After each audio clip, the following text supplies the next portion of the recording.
This is my first reading of Sexy Assassin. It's an extension of Neighbors with Benefits. It's not a, what would you say? It's just, it follows it with Trent and Chris and their doings. There are parts of this I cannot read on YouTube. So if you want to learn what it is and read about it, you're going to have me send it to you. I will send it to you on a contention, and you can read it, see if you like it, determine if you want to pay for it, or if you would just as soon not have any more dealings with me and my books. I have 31 eBooks. I enjoy all of them, but then again, that's my taste. I enjoyed Louis Moore. He was one of my favorite authors. I do not care much for the writing of some of the greats. Most of that, from what I saw, was just boring. But then I'm exceptional in some degrees of what I like and don't like. At any rate, I'm going to start here with Chris and Trent and what they do with their lives after the Neighbors with Benefits concludes. This is Chris talking. I just leave it that way for you to enjoy understanding later on. See anything you like? She stood in the doorway with her left hand on her hip and her right hand high up on the door frame. Her blouse was open, hanging down over the cut-off blue jeans. You know what you do to me, Chris. Smiling, she came to me while I turned my chair away from the drafting table to be near her. I got to come over here and change the page. The problem with doing that. Oh, okay. I'm going to have to go through this for a few seconds and see where I can read and where I can't. Okay.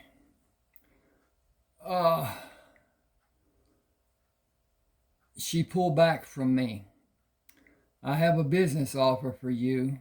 I have a client in Belcher who wants to build an arboretum onto her house.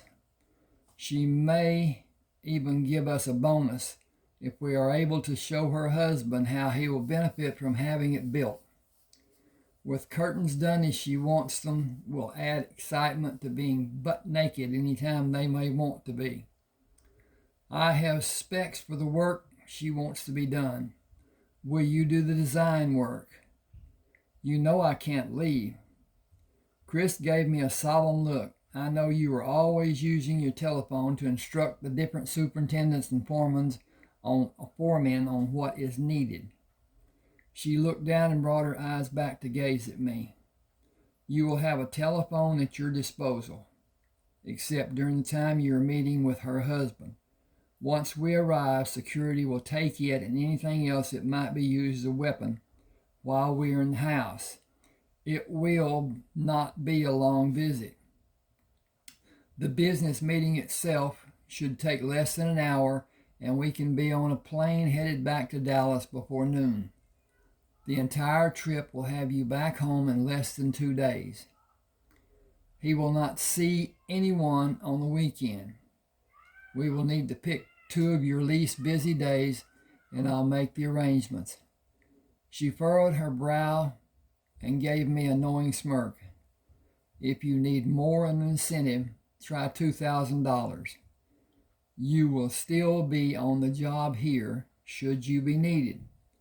The mobile telephone provided is the latest model and allows you to use a set of towers for transmissions guaranteeing clarity. You could use a portable fax machine that also uses the towers. She pressed her lithe body against mine. If you don't tell anyone you're out of the office, your absence will not be noticed by anyone. I thought about the extra money. $2,000 for 2 days of flying across Texas and back was certainly one hell of an incentive. Using a mobile phone would not be a change from my normal communications, and I would tell everyone who needed to call me to use the mobile number. The facts was what brought me to agree. I gave a terse nod. I can't be gone longer than 2 days. Someone might come by unexpectedly. Some people like to do that. It wouldn't be a great loss, but I don't want my being terminated under dubious circumstances on my resume. You can tell them you were out, even better that you were with one of your lady friends. The girls are probably the reason those people might come by unannounced, trying to get a thrill from living vicariously through you. She waited for me to answer and continued.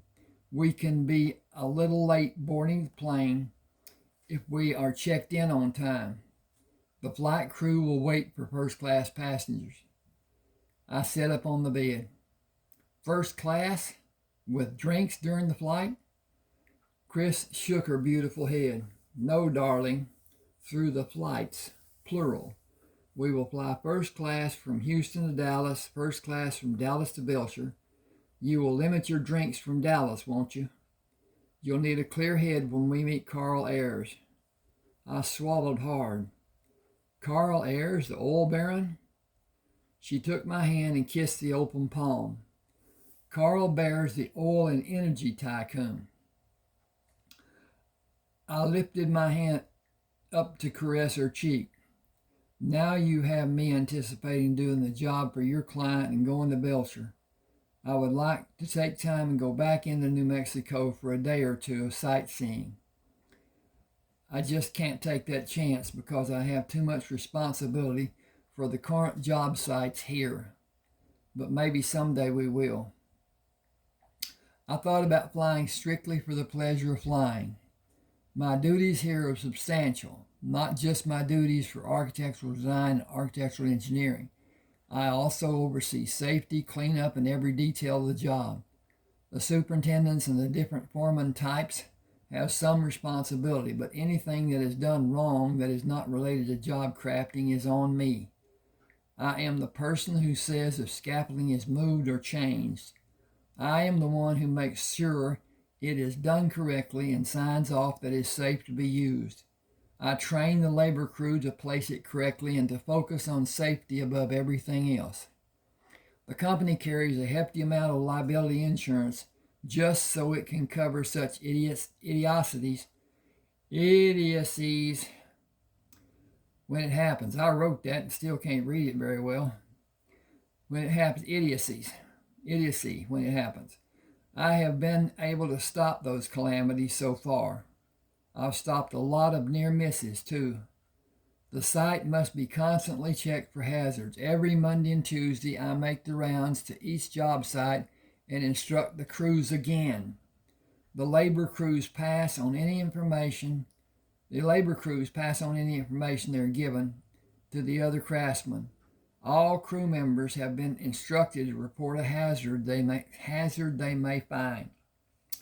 Some people do not realize how important those things pertaining to the job are, or maybe they just don't care about the total environment of the job site. They just want to do their work and get paid every Friday. It seems they don't see a problem and it's too late and someone is injured. It seems they don't want to be safe and perform the work safely. They go by the standard consideration of, I have always done it differently than you tell me to do it, and I will agree with you at the meetings and then go do it my way, whether it is right or wrong, just so it works for me. They don't seem to understand that they may be endangering another man just to have their work be easy for them. Give me a second. I want to get a drink here, and then I'll just go ahead and do this, take this time. When I accepted the position of architect, I did my duties to the letter. The second week I was on the job, a two-tiered scaffolding fell and 2 workers sustained minor injuries. To be allowed to continue working, they both signed statements absolving the company and took responsibility for their pushing the scaffolding over. It was poorly built and inadequately anchored. It was not level and the footings were not properly supported. All those factors led to the section of scaffolding falling. The company fired the superintendent and 2 of the foremen. I was called to company headquarters in Houston, assigned the directing of the normal physical operations for each of the job sites. Nothing was mentioned about compensation for those extra duties. The next week, I was called to the headquarters again for more work assignments. I balked. I said I could not do half the work they were asking me to do if I did it properly and if I worked 16-hour days, 6 days a week, and 10 hours on Sunday. I was asked to do the work that did not pertain to the responsibilities of architectural engineering. I said I would not continue unless I was given competent people who I could supervise. An assurance was given that competent people would be placed in positions to do all the needed work that is in the scope of their job title. The promises were empty. People were hired that were said to have experience in the positions they were hired to do. I was constantly on the phone trying to help those incompetent people. I endured the situation a total of 4 days. I drove to Houston and wrote my resignation at the desk of the secretary for a vice president who did not have time to see me. I gave her the resignation and left the building. My answering machine was loaded with calls from people of every level of management from the company when I got back to the house. While I was listening to those beratings and threats, the company president called with imploring requests for me to call his private telephone number. I waited and considered what I would tell him. When I felt I had the proper notes written, I was certain I would be able to convey exactly what I wanted to say. I was not given the opportunity to utter even one syllable. He immediately began after I said, "I am Trent Fremont. Whatever you want will be done. Come to the office of the personnel manager and hire those people you want. Make your own selections for interviewing. Just get the projects running smoothly and efficiently. You are now the district construction manager and project engineer for the Houston area. You will continue in the scope of responsibility you've been so faithfully executing. You have complete control of all phases of construction in the Houston area and assignments of lesser responsibilities with provisions of responsibility for hiring and termination of all personnel. You will have your salary doubled with the same benefits you have now provided by the Paranat Corporation." Then he asked if I accepted the offer. I agreed to his offer, then told him I would need 2 weeks to get people hired and everything working as it should, or he could accept the resignation I had submitted. He thanked me and told me to call him using the private number at any time. Day or night, it did not matter. That is the scope of my responsibility to the company. I have the last word, and good or bad, it is to my acclaim or denigration. Okay, I can't take time off until all the projects are finished. If it is somehow discovered that I left the area, I will be reprimanded or possibly terminated. With the use of the mobile telephone and the ability to send a fax in a matter of only a few hours, I should be safe from incriminations. Hang on a second.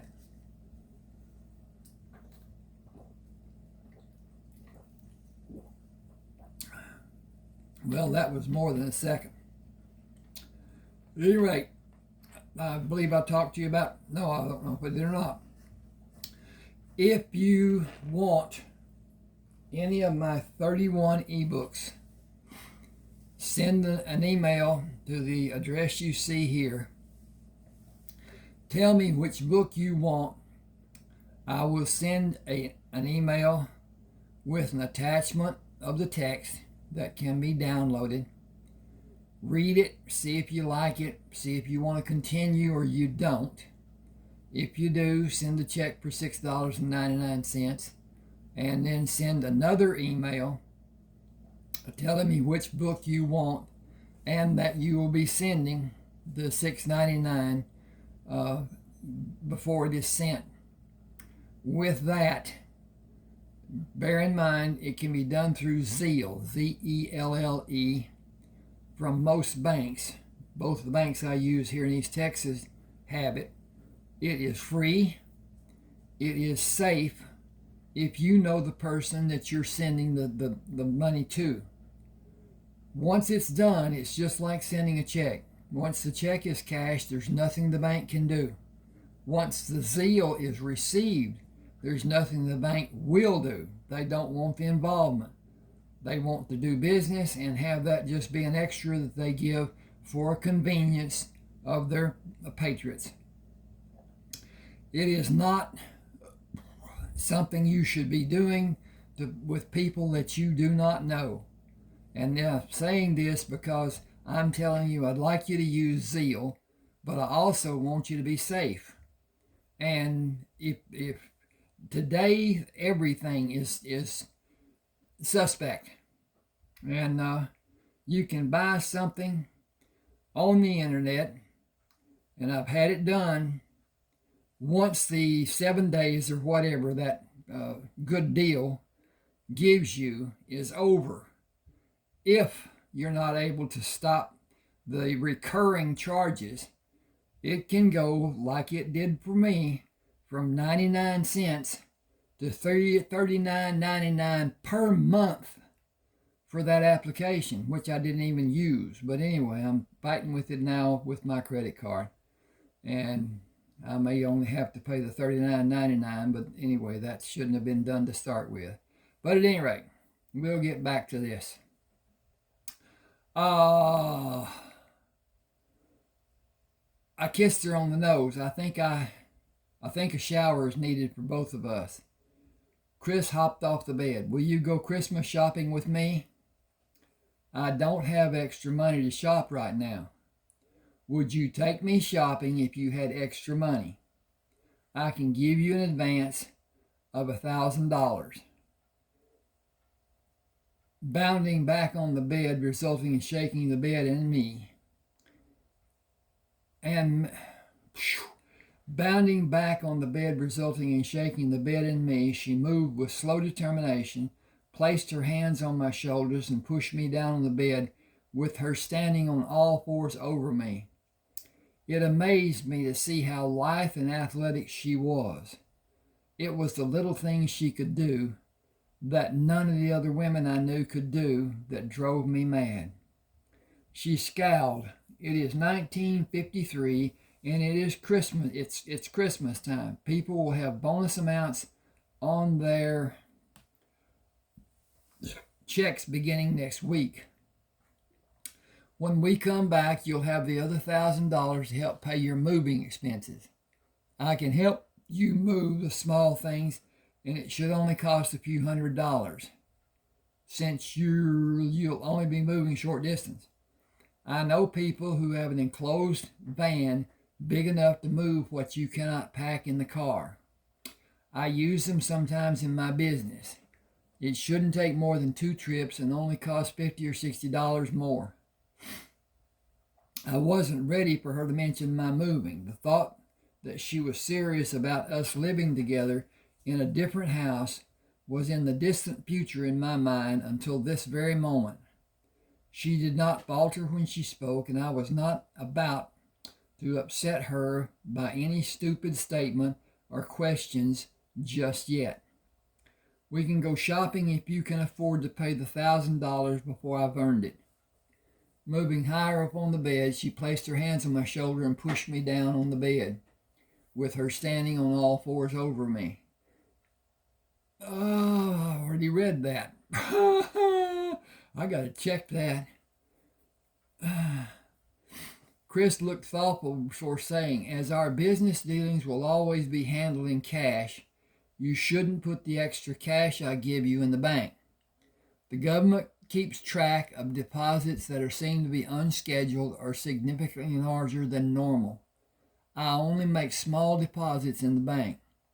One of the more famous men in the old mob operated with cash. He wrote one check every year to pay his taxes. I learned to hide every penny I possibly can from seeing what he did. I was surprised. You're giving me cash? Ignoring my remark, her somber mood changed to a beaming smile. Now that I think about it, I have another client that I'm sure will need your services as well, if you want to do another job with me. Once again, almost speechless, I asked, should I decide to do another job with you, will I be paid another $2,000 then as well? At least that much. It may be more. I paused to gaze at her for a few seconds. I had more questions than my mind could frame for expressing. Her beautiful smile and the warmth of her eyes continued. She had captured my heart, and her smile warmed me like no one ever had.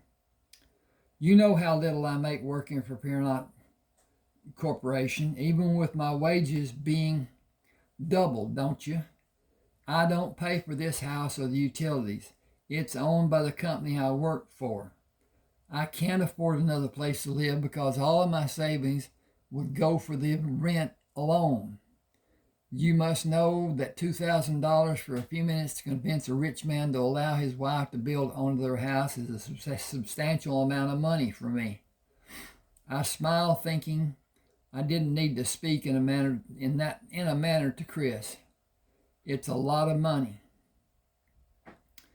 Anyway, whatever. She touched my hand. My business pays well. I am not ashamed of being able to afford more than most people. You can benefit from helping me and go on with your work as it is scheduled, or maybe you can do consulting for them instead. You will not have to visit the job sites as you're doing now. It will give you more freedom and ease the worries you suffer. Think it over and tell me what you want to do after Christmas and before the new year.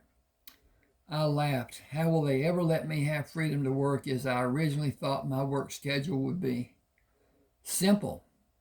Offer to work for the company in any capacity you desire after this year is over. Since that's not far off, continue to work as you currently, let me back up and do this again. Since that's not far off, continue to work as you're currently scheduled until then. Your new position will be viewed as a need the company has and will not reflect anything glaring for the government to investigate. What astounded me most was what I viewed as her paranoia, so I asked, why would the government care? You don't believe the government has an interest in anything involving a large company such as the one you're employed by? A major shift in their daily operation can impact the economy. Of course, it is monitored, and the monitoring is done by more than one agency. How long has it been since you travel commercially? Our trip to Belcher will be seen as an anomaly by those agencies who will be looking. My naivete was working full time. I did not believe the government operated in the same manner the armed forces did. Her talking to me about it brought back memories of my time in the Army and what I had seen in the covert operations I took part in. The thought had never crossed my mind that a government had so much interest in the common person's everyday affairs. She pushed back from me and hopped off the bed in the same movement. Shower with me. Just shower. No fooling around. Just shower. We can fool around later. I'll be up for that, no doubt. No doubt you better be. Okay.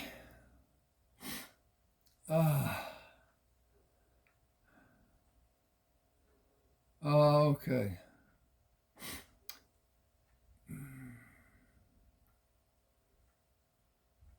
Chris playfully tossed the wet towel at me and lay with me on the bed. She turned away from me, then wiggled. I put my left arm over her arm and pulled her tight against my chest. She whispered, "Tell me what you like about us." Not being ready for any heavy talk about our lovemaking, I took my time and considered how I should respond. I met her when she visited one of the 5 neighbors I had an arrangement with for afternoon delights.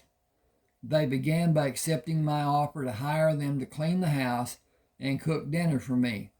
It was a once-a-week deal in the beginning, but when the events happened, the dynamic changed. And relationships became more involved. I have an aversion to condoms, but even a greater aversion to making a little Fremont with a woman I only saw socially. Freedom in the bedroom for them came at a price. I required them to use a solution my doctor friend from Army told me about. He promised it was a foolproof contraception, and so far he had been proven right. Excuse me just a minute. I need to put an A right there. Okay, I put an A right there. That's a good thing. Okay. They, meaning the women, I should put that the women, they introduced Chris to me. It was lust at first sight. I am 6'3". She is a fraction under 6 feet.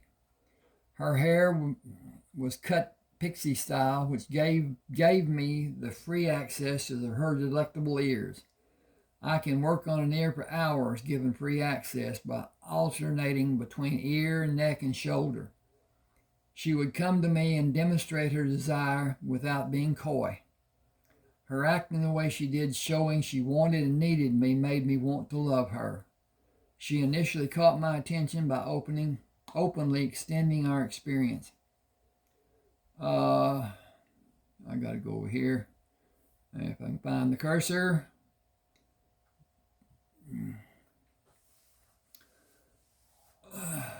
Chris made certain our encounters were mutually satisfying. She had an extraordinary ability to move me to new heights in that she enjoyed our time together and often initiated new things for us to try, ultimately connecting us in more than just a physical level. She made me love her, both physically and romantically. I kissed her. "I like your mouth." Moving lower, I said, "I like your chin." She stopped me with a wave of her hand. "I mean, what ways do you like me? I know what you like about me, I think." "That is too involved. I cannot name one thing I do not like about you." "You are amazing. Your giving nature I totally love. You are receptive to my wants and desires with no hidden agenda. You are fun to be around as a person, not just as a lover. Your body speaks volumes for itself. It says you make time to stay in shape and stay strong." My. Can't say that. "Can I have a turn telling you what I like about you?" I nodded and she began. "I almost had an orgasm the first time we met. The sight of you, holy hell, you are so hot. You have a body most women will fight over just to get close to you. How did you develop your physique and that six-pack which is so sexy? You always look like you just came from the gym." Okay.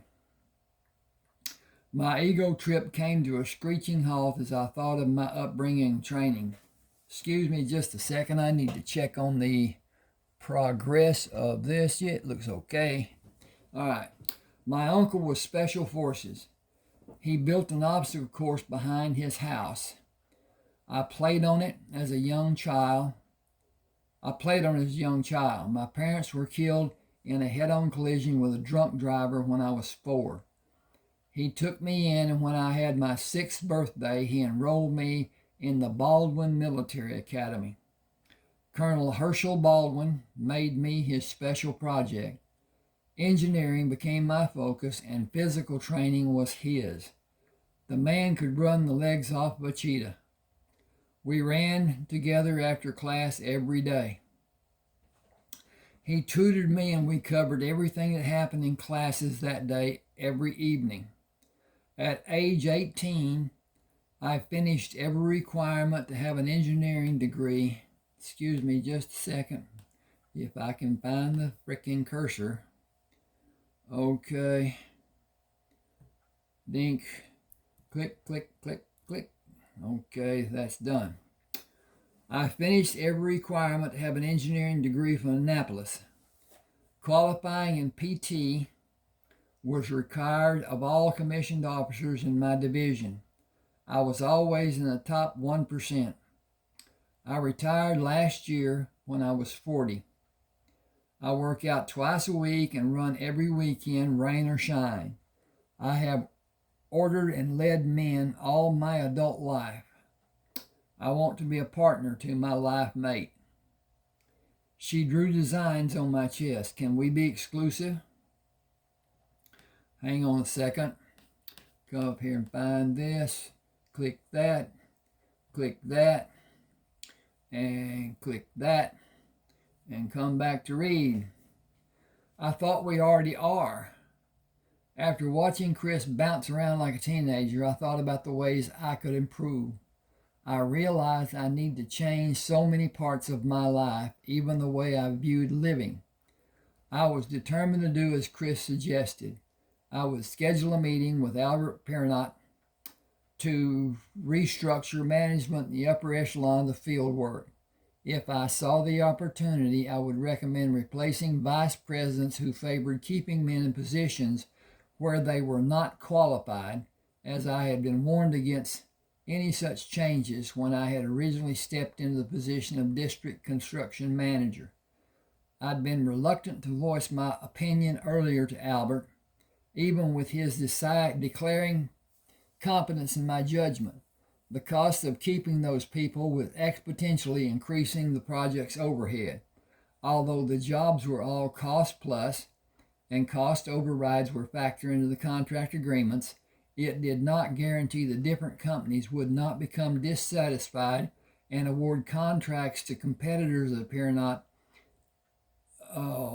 should be the Perrott Corporation, in the future.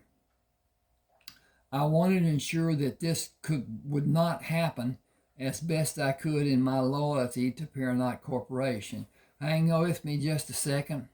I should fix this and will, and then come back. And this is that, and this is this, and this is that. And that's fixed. Thank you for that time. I contemplated why I elected to wait until I came back from Belcher to talk to him. It eventually came down to my confidence having $2,000 in my pocket. With my monthly military pension and $10,000 I had in the bank and $2,000 extra, I could survive at least 6 months without a regular payday from Perrott Corporation. Perspective. I was living my life by whatever I perceived. I was in bad need of changes. I'd never been one to hesitate until now, nor was I ever solely responsible for my life until now. Time for action was long overdue. I got to find the tax over here too. Okay, give me just a second. I'll do this again and click this and click that and come back. Okay. Here we go down here. Time for action was long overdue. Tuesday afternoon, I heard Chris drive under the carport and met her at the side door. He didn't like met. Why not? And yeah, tries to get me to meet her at the side door. She was not smiling as she usually did. Can you fly out tonight after 6? I just finished the drawings and I have my bags packed. After I put the drawings in the tube, shower, shave, and dress, I can be ready. She pushed into me and brought her arms up to pull me to her. Make love to me first. I'll make it good for you. That has never been hard for me. With an impish grin, she said, it better be hard. I bent to kiss her. You are the absolute best. You are the best in every comparison I can make. Gotta find this again. Okay, there it is. She pushed against me. I want you to tell me how someday. I thought, why wait? No woman kisses as good as you. No woman kisses in so many ways as you. No woman feels as good in my arms as you. No woman excites me as you do. No woman cares for me as much as you do. You may not be my perfect woman, but you are my perfect right now woman. You stole that saying from me. Did you generate it first? No. I chuckled. Then I might have been the originator. Again she said, no, I heard it long before I met you. Now come to the spare bedroom with me. I pulled her to me. You know how long it will take to finish. I need to get ready to go. We will have time tonight in the hotel at Love Field, won't we? Well, she didn't take that as a warning. Okay.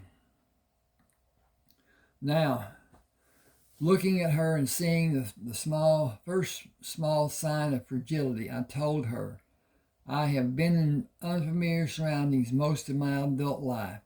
I learned how to sleep anywhere in those 22 years in the Army, even during long flights on the transport planes.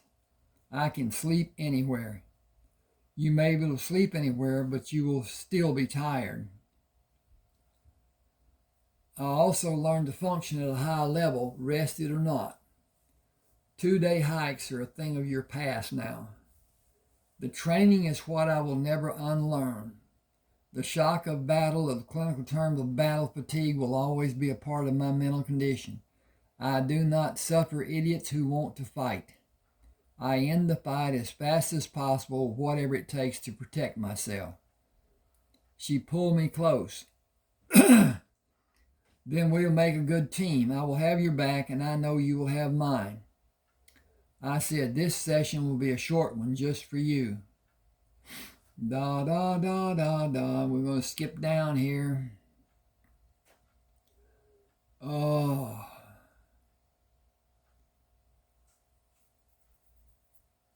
Chris pitched the keys to her car. Let me redo this, as I totally missed it. Chris pitched me the keys to her car. Please drive. I want to be close to you. The airplane was not crowded, with 22 passengers seated in coach and 6 in first class. The stewardess checked the others and closed the door when she came in the first class compartment. She was very open about her interest in me. Will you stay in Dallas long? Chris made her feelings known. We're flying to Belcher, New Mexico after this flight. Maybe he can see you after we come back to Dallas. She bent slightly toward me. My name is Martha. I have 4 days off when we get to Dallas. I extended my hand without standing. I am Adam Freeman. She took my hand in both of hers. I will give you my number later. I smiled. I'll appreciate you doing that.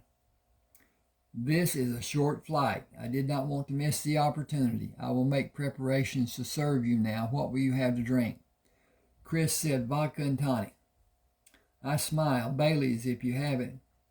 It will be my pleasure to serve you. Bailey's it will be. Chilled? Chilled will be great. Can you please help me keep them coming? Can you please keep them coming? It will be your guilty pleasure. She moved away but spoke loud enough for me to hear. Coming will be my guilty pleasure too. Chris leaned over and partially covered her mouth to shield the sound from the other people in the compartment.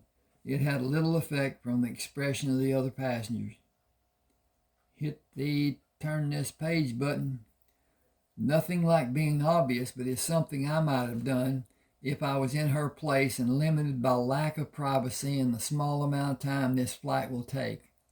I would not allow an opportunity to pass without some type of opening conversation to test your receptive behavior. Martha might lose her job if someone complains, but will probably not happen, and her risk was minimal. Since you aren't wearing a wedding ring, she was not certain if we are traveling together. She saw a tall, strong, handsome, exciting man and did not hesitate. I admire her courage, but not her instincts. There was nothing I could say. I was flattered by the boldness of her approach. I was not in position to accept her offer, but I did want the extra attention she might give me during the flight. I felt the effects of the three drinks I had in the span of an hour and a half. Martha brought the fourth drink. This is the last of the Baileys. Do you want something else later? I am grateful to have what you have been so kind to bring. I believe I will drink this and rest through the remainder of the flight. It will be a long flight to Belcher.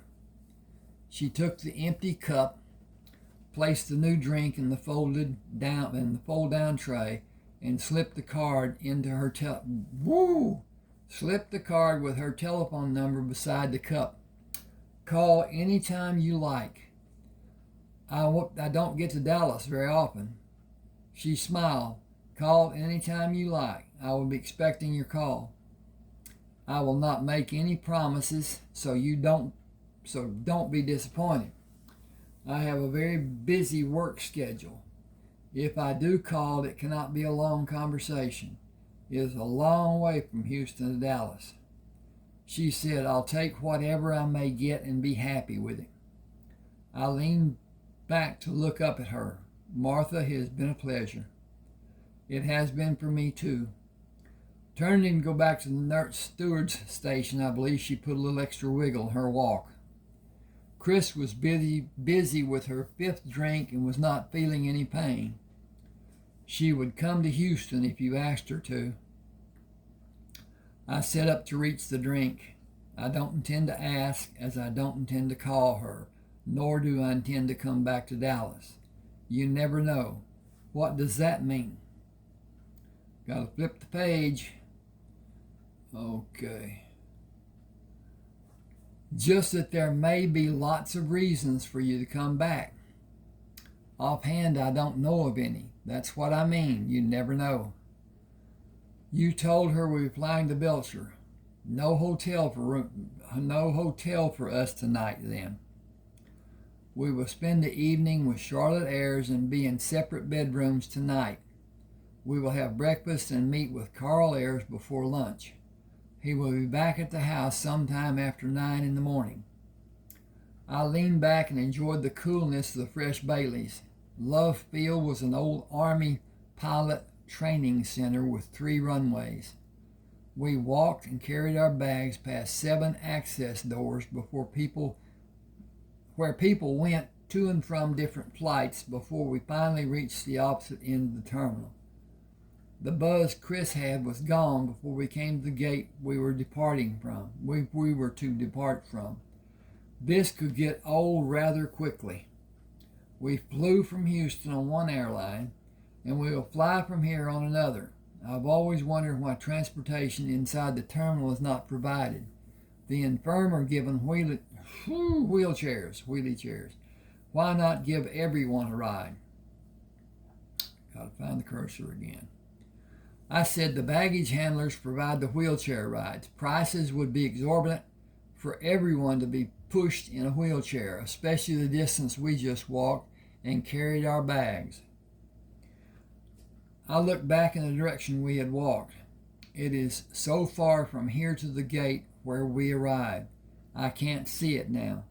I couldn't see it even if all the people were not in the terminal.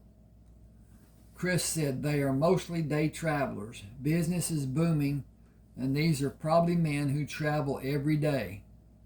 How many women have you seen? Very few. It is 1953 and women are not accepted in the business world. I will not ever be one of the unemployed. I have plans for my future, and being a housekeeper does not fit in my plans. I tried to consider what Chris meant. It has been 8 years since the war ended. I plan to have my own house and be working as an independent by now. Our imagining how our future will be does not always mean we get what we want. Will you be happy if you have your house before the end of 1954? It is not going to happen, not the way my life has gone since I got out of the Army. Most days I feel like I have a chain around my neck and the company jerks on it every morning, even on Sundays. The work never ends. I am neglecting the work to come with you. The money is my reason. My savings account has less than $11,000 in it. In 9 years, I have only saved a little more than $10,000. This consulting I am doing for you will more than double my savings for this year. Now if it continues, I can use your help again soon if you can manage to help me. Do you have another woman who wants an arboretum? I have a woman who wants to build a shopping mall. How big will it be? She picked up her bag. We should go to the counter because the steward is taking tickets and first-class passengers board first. We can talk on the plane if there aren't many people in first class and we have privacy. We can write notes if there are many passengers. First class was full and Chris was the only woman. She reclined the chair. I'm going to try to sleep. I can't sleep until the plane takes off. When it is in the air and has reached flying altitude, I'll try. Are you a white-knuckled flyer? I am Army trained to be ready for any emergency. Preparation is the reason I'm still alive. White knuckles will get you killed in an emergency or during a dangerous situation that requires assessing and acting expediently. The tail section is the only area in this plane that offers a reasonable chance to survive an emergency. Follow me if anything happens. I will not wait for you, and I will not expect you to wait for me. The restroom will be our sanctuary.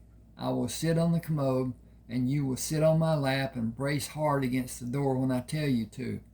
I intend to live to be 100 and be shot by a jealous husband. You might be shot by a jealous wife if you didn't